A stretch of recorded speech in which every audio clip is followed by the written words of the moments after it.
What's up, everyone? Welcome back to Better Biomed. Folks, today is another day where we go over the rules of repair.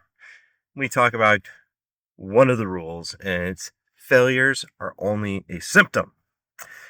And this is a Honda CRV. Perfect example of failures only a symptom. I was asked to come out and jumpstart this car. And it's odd because the battery has got a build date of 2023 on it. Normally, batteries don't go bad within 2 years. I mean, I understand this car's been sitting like a month, but even if it's been sitting like a month, that's a lot of parasitic draw to draw down a battery so far that it's not going to start a car.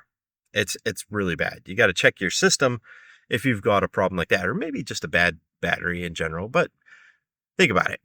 It's not likely, right? So we get the battery up and going, and I'm sitting there and I'm thinking, why the hell is this battery drained? So first thing you should do is obviously solve the immediate problem, but then you have to figure out why did it happen in the first place. And that's exactly what I did. I went through the systems to figure out what's going on. I checked the parasitic draw at the battery, and I did see that there is some current being pulled. And then we shut the car off, and it just happened to be at night. Probably wouldn't have seen this if it wasn't at night. And that's when I noticed the brake lights were on. It's really weird. Why would the brake lights be on when there's nobody in the car? And, you know, the e-brake and stuff, that stuff doesn't activate the brake lights. Only the brake light switch does. So I'm going to take you down below, and I'm going to show you what's going on. What a stupid design decision by the folks at Honda. Makes no damn sense. I don't understand it.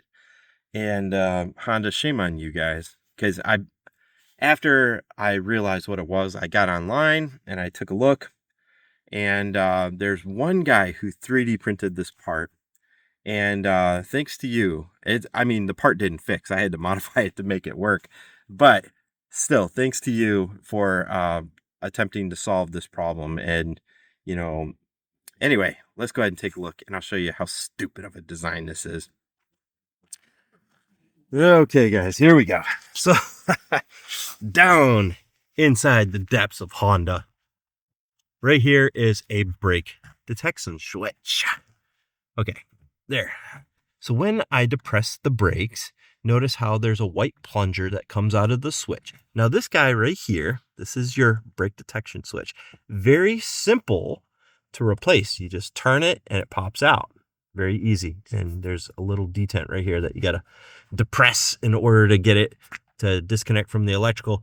However, what was happening is it was acting like the brake was always depressed like that. So that means that the button was out.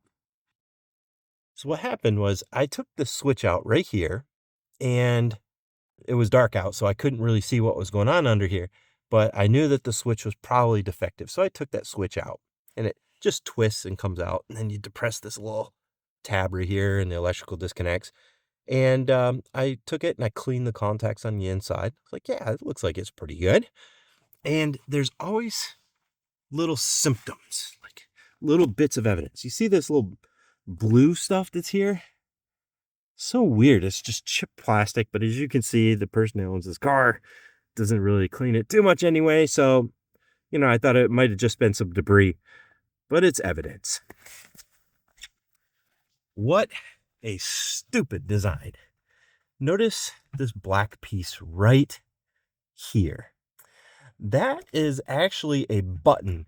There's a hole in the metal tab right here. And what happens when that blue button that was in that hole, when it shatters, which it does, then that white plunger sticks through the hole and acts like the brakes are always being depressed.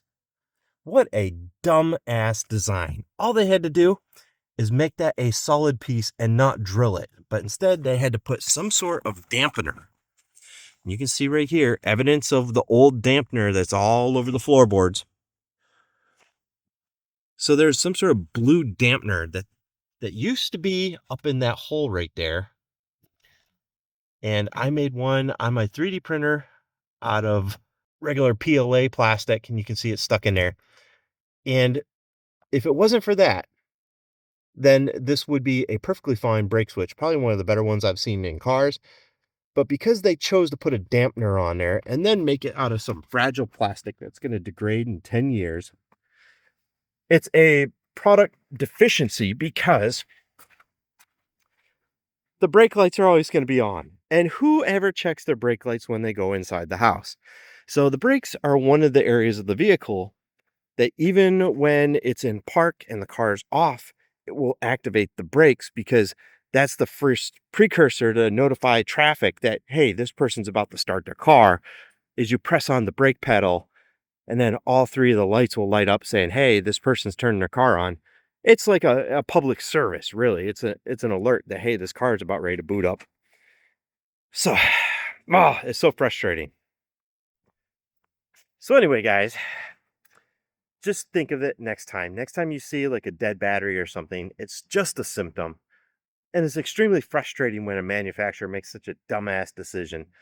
But it is what it is. And just be weary that whenever something happens, it's just a symptom of a bigger problem. And in this case, it was a stupid little piece of plastic that plugs in a hole that depresses the brake detection switch. How crazy. Honda, shame on you guys. But anyway, guys, that's one of my rules of repair. Falls into all different areas of repair, and in this case, automotive, not just medical equipment, guys. Remember that. So, if it happens to one, it happens to more. Another one of my rules. That's how I was able to get on the forums and see that this happens to people all over the place because of that stupid decision. Thanks for watching, guys.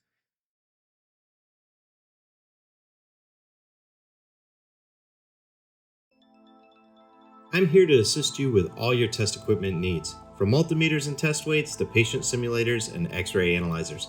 If you need guidance or you have any questions, please don't hesitate to write me at jbarber@bcgroupinternational.com.